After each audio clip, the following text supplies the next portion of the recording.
Welcome to The Explainer. Today we're diving into a wild story. I'm talking political intrigue, a secret assassination plot, a dramatic midnight escape, and the best part? It's all pulled straight from the historical record. So who's the guy at the center of this storm? His name is Paul. And you've got to understand he's a Roman citizen caught in this crazy whirlwind of religious and political fighting in ancient Jerusalem. The stakes for him, well, they couldn't be any higher. All right, so our story kicks off with Paul being dragged in front of the Sanhedrin. That's the highest Jewish court.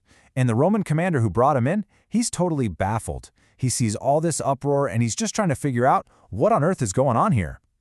Now, Paul doesn't walk in there begging for mercy. No way. He looks everyone straight in the eye and basically says he's lived with a clear conscience. And what happens? The high priest, a guy named Ananias, immediately orders someone to smack him right in the mouth. Okay, so Paul just got hit and he does not hold back. He immediately fires back with this incredible insult, calling the high priest a whitewashed wall. He's basically saying, you look all clean and proper on the outside, but you're corrupt on the inside. You can just imagine. The tension in that room went from high to absolutely explosive in a split second. So after someone calls him out for insulting the high priest, Paul does something amazing. He pivots. Talk about thinking on your feet. He quickly scans the room and realizes, hey, this isn't one big unified group against me. It's actually split right down the middle between two powerful rival factions. And this is the key. This is the fundamental disagreement that Paul is about to use to his advantage. See, you had the Pharisees and the Sadducees, and they had this huge theological divide, especially over the idea of resurrection, life after death. For them, this was the hot-button issue. So what does Paul do? With one single sentence, he completely reframes the whole trial. He shouts out that he's on trial because of his hope in the resurrection. Suddenly, it's not about him anymore. Now it's about their biggest disagreement. It's an absolutely brilliant, high-risk move that forces the Pharisees to basically defend him to defend their own beliefs. And guess what? It works. Oh, it works better than he could have ever hoped. The whole courtroom just erupts into chaos. The two sides start going at it so violently that the Roman commander is genuinely afraid they're going to tear Paul to pieces. He has no choice but to order his troops in to physically rescue Paul and get him back to the barracks. So Paul survived the courtroom, but by the next morning, the threat level goes way up. This isn't just a legal fight anymore, it's escalated to a secret plot to kill him. His enemies are done talking. And get this, is not just a couple of guys. We're talking more than 40 men who band together. This is a serious conspiracy, and they have one and only one deadly goal. And to show how serious they are, they take a sacred oath. They make a vow not to eat or drink a single thing until Paul is dead. I mean, think about that. It's basically a self-imposed death sentence if they fail. This isn't just a plan, it's a fanatical do-or-die mission. Their plan was pretty cunning. They weren't going to try to storm the Roman barracks. That would be suicide. Nope. They were going to use the system against itself. They'd get the court to ask for another hearing, tricking the commander into bringing Paul out, right where they could ambush him. So the plot seems pretty much foolproof, right? They've got the manpower, the motivation, a really clever plan, but they made one huge mistake. They talked, and someone was listening.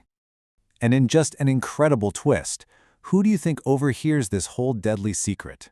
Paul's own nephew, the son of his sister. This massive conspiracy is about to be unraveled by a family connection nobody saw coming. So what happens next is this frantic race against time. The nephew doesn't waste a second. He gets into the barracks, finds his uncle, and tells him everything. Paul, knowing how serious this is, immediately gets a guard to take the boy straight to the commander. The information just flies up the chain of command, and thankfully, just in the nick of time. And the Roman commander, he gets it immediately. He understands the danger. But he doesn't panic. He thinks strategically. He tells the young man, "Don't tell a soul you told me this." He knows if word gets out that the plot is exposed, they'll just try something else. Right now, secrecy is his best weapon. So the commander's in a tough spot. He absolutely cannot let a Roman citizen be assassinated under his protection. It would be a total career killer. He has to do something, and he has to do it fast and decisively. And boy, does he act. Just look at this force he puts together. 200 soldiers, 200 spearmen, 70 horsemen. That's 470 troops. This is not an escort, it's a small army, all to protect one man. That tells you exactly how seriously he was taking this threat. So at 9 p.m., under the cover of darkness, this huge military convoy quietly slips out of Jerusalem. Their destination? The city of Caesarea, about 60 miles away. The goal is to get Paul out of danger and put him directly into the hands of the Roman governor, a man named Felix. And in the letter he sends along with Paul, the commander is very, very careful with his words. He writes that he rescued Paul because he learned he was a Roman citizen. See what he did there? He's not just reporting what happened, he's protecting his own career, making sure the governor knows he was just doing his duty. It's a really smart political move. And the whole plan works perfectly. Paul gets to Caesarea safe and sound, he's handed over to the governor and placed under guard in Herod's palace. He's finally out of Jerusalem, away from the assassins, and free from the Sanhedrin. For now at least, he's alive. So, Paul made it. He survived the riot, he outsmarted the court, and he escaped the conspiracy. But the real question is, what happens now?